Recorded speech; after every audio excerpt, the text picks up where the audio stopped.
dawladda hoose degmada Burco ayaa maanta la ballaaran oo ku kala dareerinayso biyo xad dhaaf oo buux dhaafiyay ka sameysay qaar ka tirsan xaafadaha magaalada Burco ololahan ballaaran ay maanta qaadeen maamulka dawladda hoose oo horkacayeen gudoomiye ku-xigeenka golaha deegaanka ee degmada Burco isla markaasna kusimaha duqa degmada Burco Maxamed Xasan Jaamac Xoday iyo xildhibaan Mubarak Yuusuf Cilmi Bidhi oo isaguna ka tirsan xildhibaanada cusub ee golaha deegaanka ee degmada Burco waxaana ay saaka mas'uuliyiintaasi ka tirsan dawladda hoose degmada Burco ay ololahan ballaaran ka bilaabeen afaafka hore garoonka kubadda cagta Alamsey Stadium Burco halkaas oo ay fadhiisteen biyo xad dhaafiyay roobabkani waaweyn ee ka day magaalada Burco ayaa iyagu sababay inay xidhmaan guud ahaan baqaar ka tirsan wadooyinka waaweyn ee halbowlaha u ah magaalada madaxda gobolka Togdheer ee Burco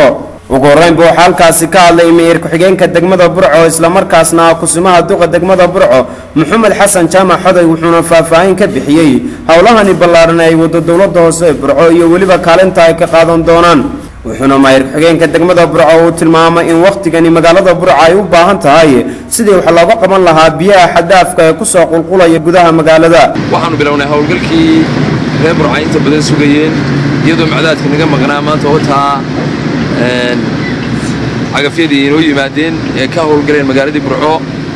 waxaanu fulinay ilaa iyo 31 bisha ilaa maanta 1 Abriil 4 wadaan furnay 30 ilaa 1 Abriil 4 wadaan furnay wadada arkaysaan waxay hormartaa istadiyogii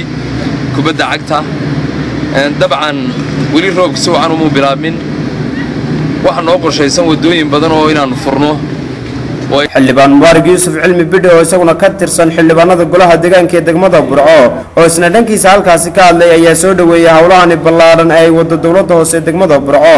marka hadda aan joogno maalintii saddexaad oo 1 bisha oo ay noo qorshaysantay halkan aan joogno Alamsey Stadium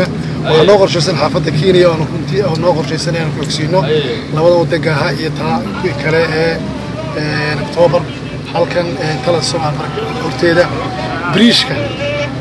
labadiisa dhinac labada wadada kala marayeen noo qorshaysan iyo xaafado badan ayaa noo qorshaysan